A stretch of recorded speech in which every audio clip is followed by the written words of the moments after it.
Good morning, students. My name is Kavita Chaudhary from Sunita Global School and I will teach you EVS in class 4. तो बच्चों एक बार फिर से आपका मेरी क्लास में हार्दिक स्वागत है। आज की क्लास में हम आपकी EVS की टेक्स्ट बुक से chapter number 18 water as a natural resource इस चैप्टर की रीडिंग करेंगे। जैसा कि आपको पता है चैप्टर नंबर 15 अब जो हमारी पिछली क्लास हुई थी EVS की उसमें हमने चैप्टर नंबर 15 वेस्ट डिस्पोजल इस चैप्टर की रीडिंग की, साथ ही साथ हमने इस चैप्टर के क्वेश्चन आंसर भी अपनी कॉपी में कर लिए थे।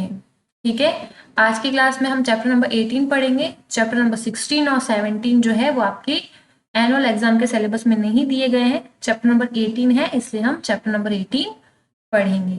ठीक है, चैप्टर नंबर 18 जैसा कि आपको पता ही है, नेम क्या है, water as a natural resource.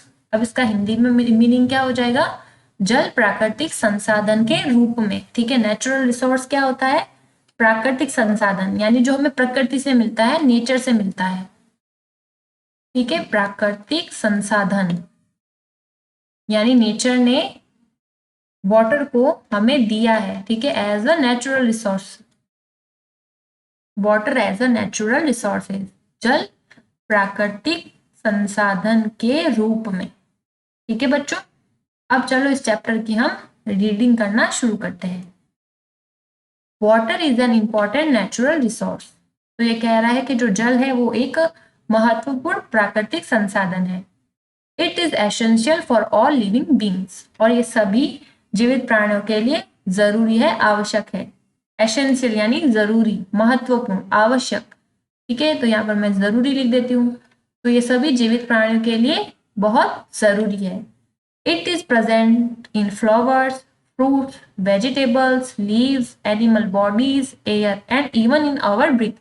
तो जो पानी होता है वो कहाँ पर मौजूद होता है, फूलों में, फलों में, सब्जियों में, पत्तियों में, जानवरों के शरीर में और हमारे शरीर में भी, हवा में, and even in our breath, यहाँ तक कि हमारे सांस में भी जो है पानी उपस्थित होता है, मौजूद होता है।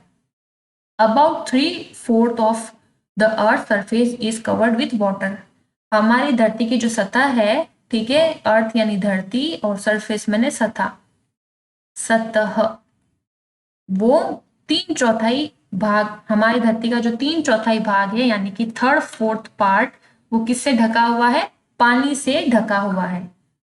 It is present in lakes, ponds, streams, wells, rivers, seas and ocean. ठीक है, तो 3/4 को अपन 75% भी बोलते हैं। ठीक है, यानी कि जो 75% भाग है वो किससे ढका हुआ है, पानी से ढका हुआ है। It is present in lakes, ponds, streams, wells, rivers, seas and ocean. और ये पानी कहाँ पर मौजूद है, झीलों में, लेक्स मैंने झील, पॉन्ड्स मैंने तालाब, स्ट्रीम्स, स्ट्रीम मैंने धारा, वेल्स, वेल्स मैंने कुएं, रिवर्स, रिवर्स मैंने नदियां, सी मैंने समुद्र, एंड ओशियन, ओशियन मैंने महासागर। तो जो पानी है वो कहाँ पर मौजूद है, झीलों में, तालाबों में, धाराओं में, कुओं में, नदियों में, समुद्र में और महासागरों में। यहाँ सभी जगह पर क्या मौजूद है, पानी मौजूद है। But where does this water come from, पर ये पानी जो है वो आता कहाँ से है। Let us learn about the source of water. आओ चले पानी के स्रोत के बारे में पढ़ें, यानी कि हमें पानी कैसे मिलता है, ये जो पानी है वो आता कहाँ से है, उसके बारे में हम पढ़ेंगे। सबसे पहला वाटर का जो सोर्स है वो क्या है, रेन यानी बरसात। Lakes, ponds and rivers get water mainly from rain, यानी कि जो झीलें हैं, तालाब हैं, जो नदियां हैं, उन्हें जो पानी है मुख्यतया कहाँ से मिलता है, बरसात से मिलता है। बरसात होती है, पानी जो होता है वो नदियों में, तालाब में और झीलों में चला जाता है। Most of the rain water flows into reverse, तो ज्यादातर जो बरसात का पानी होता है वो बह करके नदियों में चला जाता है। Some of it is collected in lakes and ponds, और कुछ पानी जो होता है वो इकट्ठा होकर के नदियों में और झीलों में, सॉरी झीलों में और तालाबों में। ठीक है, लेक्स मतलब हो जाएगा झील और पॉन्ड्स मैंने हो जाएगा तालाब। तो कुछ पानी इकट्ठा होकर के तालाबों और झीलों में चला जाता है। ठीक है, तो सबसे पहला सोर्स क्या हो गया, वाटर का, रेन। ठीक है, जो लेक्स होती है, रिवर्स है और पॉन्ड्स है, उनका मेन जो क्या है, सोर्स है वाटर का, वो क्या है, रेन। जब बरसात होती है तो पानी बह करके नदियों में चला जाता है, और जो बाकी का पानी होता है वो इकट्ठा होकर के तालाबों और झीलों में चला जाता है। तो देखो इस तरह से बरसात होती है ना। ये नदी है, ये तालाब है और ये झील है। अब है अंडरग्राउंड वाटर। अंडरग्राउंड वाटर यानी जो वाटर पानी के नीचे है, ठीक है। वैसे इसे हिंदी में कहा जाता है भूमिगत जल, यानी भूमि के नीचे का जल। जो भूमि के नीचे है यानी जमीन के नीचे है, उसे हम बोलते हैं अंडरग्राउंड वाटर। यानी जमीन के नीचे का जो पानी है उसे हम क्या बोलेंगे? अंडरग्राउंड वाटर, यानी कि भूमिगत जल। A part of the rain water goes underground. तो बरसात का जो कुछ पार्ट होता है, कुछ हिस्सा होता है, वो जमीन के नीचे चला जाता है। Some of the underground water is used by plants. और कुछ जो अंडरग्राउंड वाटर होता है वो प्लांट्स यानी पौधों के द्वारा इस्तेमाल किया जाता है, ठीक है। तो क्या होता है, जब बरसात होती है तो पानी जमीन के अंदर भी चला जाता है, जमीन सोखती है उसे, और इस पानी का इस्तेमाल कुछ पौधों के द्वारा किया जाता है।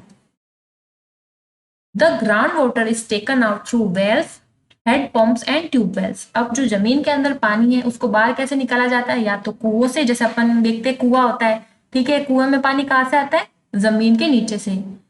हैंडपंप्स, हैंडपंप्स आपने देखा है, जैसे देखो इस फोटोग्राफ में ये हैंडपंप दिख रहा है, क्योंकि इसके जमीन के नीचे क्या है? पानी है, तो हम हैंडपंप की मदद से पानी को खींच लेते हैं। और ट्यूबवेल्स, जैसे कि आजकल गांवों में क्या होता है, ट्यूबवेल्स होती है खेतों में, ठीक है। तो उसमें भी जो जमीन के नीचे का पानी होता है उसको खींच के पौधों को दिया जाता है। तो अंडरग्राउंड वाटर क्या होता है? जमीन के नीचे का जो पानी होता है वो होता है अंडरग्राउंड वाटर, यानी भूमिगत जल। और ये कहाँ कहाँ से निकलता है? कुओं से, हैंडपंप से और ट्यूबवेल से। अब है सरफेस वाटर। सरफेस वाटर यानी सतही जल, जो सतह पर होता है, ठीक है। सरफेस वाटर यानी सतही जल, यानी ऊपर की तरफ का जल, ठीक है, जो सरफेस पर है। Surface water is found in rivers, ponds, lakes, streams, seas and ocean. तो जो सतही जल होता है वो कहाँ कहाँ पर मिलता है? नदियों में, तालाबों में, झीलों में, धाराओं में, समुद्र में और महासागरों में। The flow of water in these rivers is more during the rainy season. अब ये कह रहा है कि यहाँ इन नदियों के अंदर जो पानी का बहाव है, ठीक है, वो ज्यादा कब होता है? बरसात के मौसम में, यानी कि मॉनसून में। तो देखो जैसे ज्यादा ज्यादा बरसात होगी तो नदियां ज्यादा भरेगी, ज्यादा नदियां पानी से भरेगी तो उनका बहाव यानी पानी का बहाव जो फ्लो है वो भी ज्यादा होगा। तो the flow of water in these rivers is more during the rainy season, यानी बरसात के समय में जो पानी का बहाव होता है वो ज्यादा होता है मॉनसून के समय में। तो अभी तक हमने 3 सोर्स पढ़े हैं वाटर के। एक तो हमने क्या पढ़ा? सबसे पहले रेन, दूसरा है अंडरग्राउंड वाटर, तीसरा है सरफेस वाटर, फोर्थ है स्नो। स्नो यानी कि स्नो का मीनिंग होता है बर्फ। स्नो का मीनिंग क्या होता है? बर्फ। Snow is another source of water, यानी जो बर्फ है वो पानी का एक दूसरा स्रोत है। सोर्स, सोर्स का मतलब स्रोत, जहां से हमें चीज मिलती है, ठीक है। जैसे आप बुक्स खरीदते हो तो इसका सोर्स क्या है? स्टेशनरी की शॉप, ठीक है, वहां से आपको मिलती है। तो जो पानी है वो हमें बर्फ से भी मिलता है। सोर्स का मतलब क्या हो जाएगा? स्रोत। ड्यूरिंग विंटर्स यानी सर्दी के समय में स्नो फैल्स ऑन हाई माउंटेन्स। तो सर्दी के समय में जो स्नो यानी बर्फ होती है वो ऊंचे पहाड़ों पर गिरती है। In summers the snow melts to from water which flow down the slopes and get collected in rivers. तो गर्मियों के अंदर क्या होता है? जो पहाड़ों के ऊपर बर्फ गिरती है वो पानी में मेल्ट होने लगती है, यानी गलने लगती है। मेल्ट्स का मतलब क्या होगा? गलना। तो वो किस में गलती रहती है? पानी की जो बर्फ होती है वो पानी में गल जाती है। Which flows down and the slopes, और ढलान से ये जो पानी होता है वो नीचे की तरफ बहता है। And get collected in rivers, stream and lakes, और किसके अंदर इकट्ठा हो जाता है? नदियों में, धाराओं में और लेक्स यानी झीलों में। धारा क्या होती है? जैसे पहाड़ों से झरना बहता है, ठीक है, तो स्ट्रीम्स यानी झरना या धारा, ठीक है बच्चों। तो हम इसे धारा भी बोल सकते हैं और झरना भी बोल सकते हैं। तो कब क्या होता है, सर्दियों के समय में पहाड़ों पर बर्फ गिरती है, जब गर्मियां आती है तो यही बर्फ जो है पानी में गलने लगती है, और पानी जब बर्फ गल के पानी बन जाती है तो ये पानी बहता हुआ, ढलान से बहता हुआ, स्लोप्स यानी ढलान, तो ढलान से बहता हुआ कहाँ पर इकट्ठा हो जाता है, नदियों में, झरनों में और झीलों में इकट्ठा हो जाता है। The rivers which get water by melting of snow are called snow-fed rivers. अब ऐसी नदियां जिसमें बर्फ के गलने से जिस नदियों को पानी मिलता है, उन नदियों को हम स्नो फीड रिवर्स यानी बर्फीली नदियां कहते हैं। क्या कहते हैं? बर्फीली नदियां। क्या कहेंगे इन्हें? बर्फीली नदियां। क्या होंगी ये? बर्फीली नदियां। The rivers which get water by melting of snow are called snowfed rivers, यानी ऐसी नदियां जिनमें बर्फ के गलने से उनको पानी मिलता है, उन्हें हम बर्फीली नदियां यानी स्नोफिट रिवर्स कहते हैं। अब नेक्स्ट है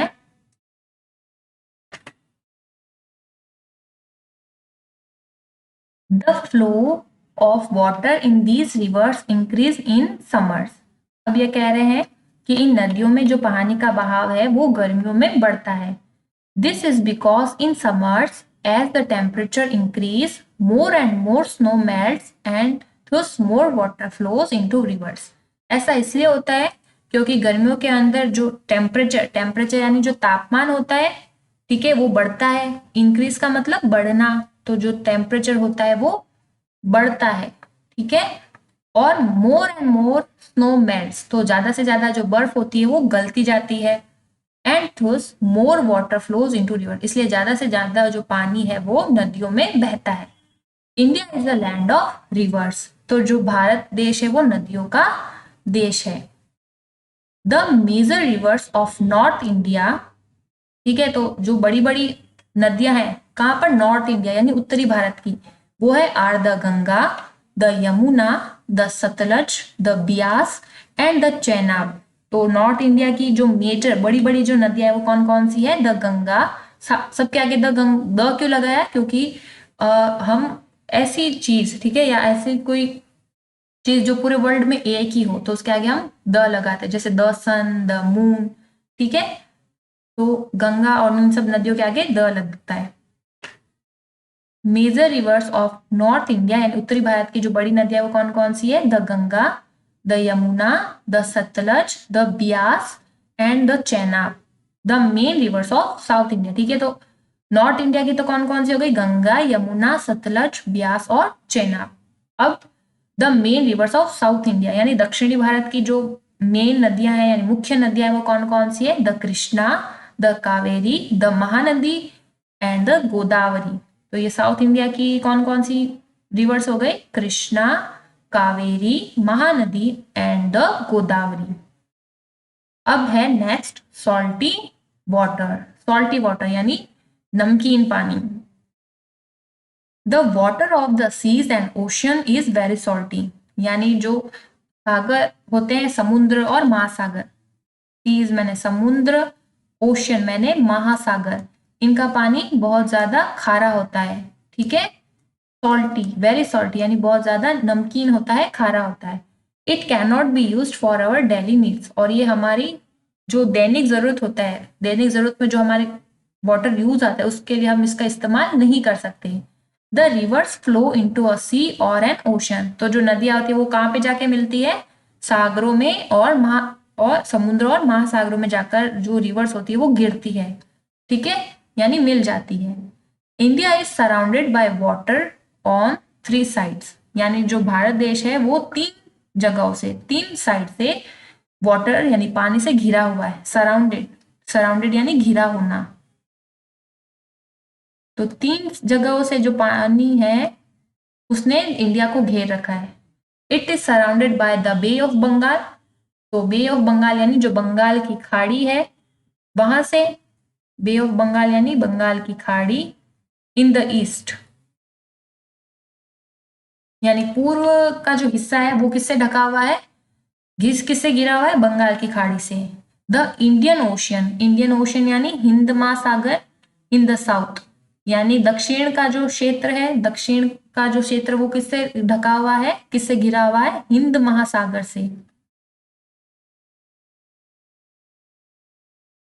and the Arabian Sea in the west. ठीक है, वेस्ट यानी जो पश्चिमी हिस्सा है वो किससे ढका हुआ है, पश्चिमी हिस्सा किससे ढका हुआ है, अरब महासागर से। ठीक है, अरब महासागर से।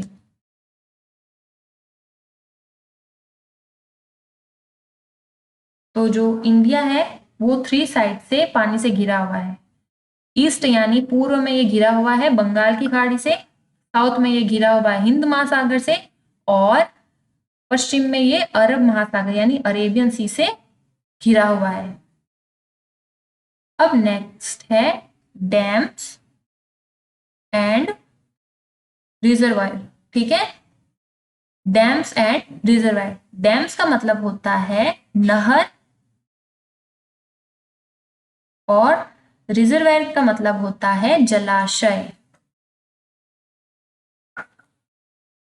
ठीक है, तो हम इसमें डैम्स और रिजर्वायर्स के बारे में पढ़ेंगे कि ये दोनों क्या होते हैं। Sometimes the river water is stored in a reservoir and is stopped by a barrier called a dam. तो कई बार क्या होता है, जो नदी का पानी होता है उसको क्या कर लिया जाता है, रिजर्वायर यानी जलाशय के अंदर रोक दिया जाता है। ठीक है, बैरियर से, यानी जो बैरियर, बैरियर का मतलब क्या होता है, एक तरह के दरवाजे से रोक दिया जाता है, जिसको हम क्या बोलते हैं, डैम। डैम यानी नहर। This water generates electricity when it is made to fall from a height. तो ये जो पानी होता है जब ये ऊंचाई से गिरता है तो ये क्या बनाता है, बिजली। ठीक है, जब ये ऊंचाई से गिरता है तो ये क्या बनाता है, बिजली बनाता है। जैसे यहाँ देखो, ये डैम है, कितनी ऊंचाई से पानी गिर रहा है, यानी ये बिजली का उत्पादन कर रहा है, बिजली बना रहा है, बिजली पैदा कर रहा है। पिकनिक स्पॉट्स में be developed around the dam. तो जो पिकनिक स्पॉट्स होते हैं जहाँ पर लोग घूमने के लिए जाते हैं वो भी डैम के आसपास में डेवलप किए जाते हैं, विकसित किए जाते हैं। The lakes and reservoir can be used for a boating, water sports, fishing and other activity. यानी जो झीलें और जो रिजर्वियर होते हैं यानी जलाशय, उनका इस्तेमाल बोटिंग करने के लिए, और ऐसे जो स्पोर्ट्स जिसमें पानी की जरूरत होती है जैसे स्विमिंग वगैरह, फिशिंग करने के लिए और दूसरी एक्टिविटी करने के लिए इस्तेमाल किया जाता है। The water of some rivers is diverted into canals. ठीक है, तो जो कुछ वाटर होता है जिसको कहने का मतलब यह है कि कुछ ऐसी नदियां होती है जिसका वाटर जो होता है वो कैनाल्स में बांट दिया जाता है। Canals are used to irrigate fields in areas which do not have sufficient supply of water. तो कैनाल का इस्तेमाल कहाँ किया जाता है, ऐसे एरियो में जहां पर पर्याप्त मात्रा में पानी नहीं है, उस जगह में कैनाल के अंदर जो पानी होता है उसका इस्तेमाल किया जाता है। अब यहाँ पर क्या दिया हुआ है, डू यू नो, क्या आप जानते हो, the electricity generated by the flow of water is called hydro electricity. यानी पानी के बहाव से जो बिजली बनती है उसको क्या बोला जाता है, हाइड्रो इलेक्ट्रिसिटी। ठीक है, तो डैम और रिजर्वियर और कैनाल्स क्या होते हैं, डैम का मतलब होगा बांध। ठीक है, डैम का मतलब होता है बांध, कैनाल्स का मतलब होगा नहर। मैंने आपको डैम का मतलब नहर बता दिया था, कैनाल का मतलब होगा नहर। ठीक है, डैम का मतलब होगा बांध, और रिजर्वियर यानी जलाशय। ठीक है, डैम्स का मतलब बांध होता है, मैंने आपको नहर बता दिया था। कैनाल्स का मतलब नहर होता है, और डैम का मतलब होता है बांध, जैसे कि ये क्या है, एक बांध है। अब उसके बाद लोकल सोर्स ऑफ वाटर। ठीक है, लोकल सोर्स ऑफ वाटर यानी पानी का जो है ऐसा स्रोत जिसका हम इस्तेमाल अपने काम के लिए करते हैं। लोकल सोर्स ऑफ वाटर, इसमें क्या दिया गया है, in the cities water from reverse is purified and is made fit for drinking. यानी शहरों के अंदर जो नदियों से पानी होता है उसको प्यूरिफाइड करते हैं, यानी उसको साफ करते हैं, जो कि पीने के लिए एकदम बिल्कुल सही होता है।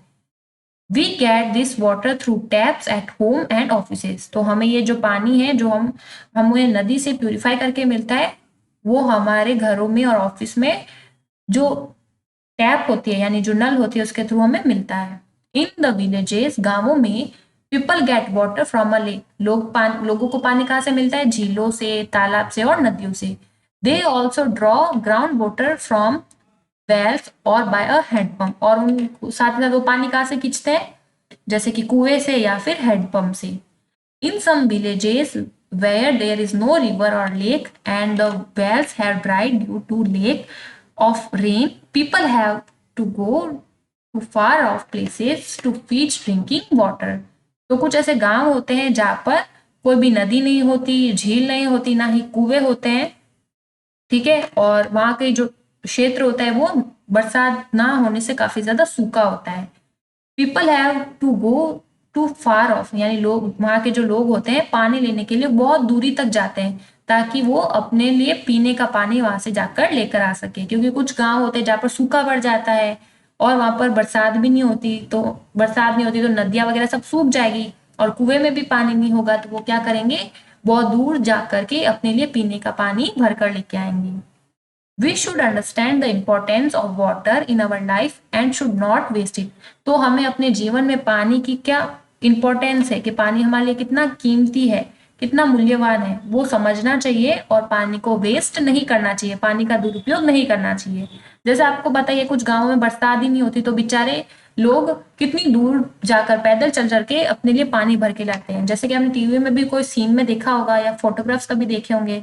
तो इसलिए हमें पानी की जो कीमत है उसको समझना चाहिए और उसे वेस्ट नहीं करना चाहिए, जैसे फालतू वेस्ट नहीं करना है, ठीक है, मन आए जितना नहीं गिराना है, जहाँ इसका यूज है वहीं इसका यूज करना है।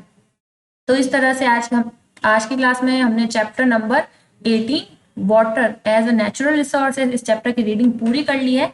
आशा करूंगी कि आपको ये चैप्टर समझ आया होगा।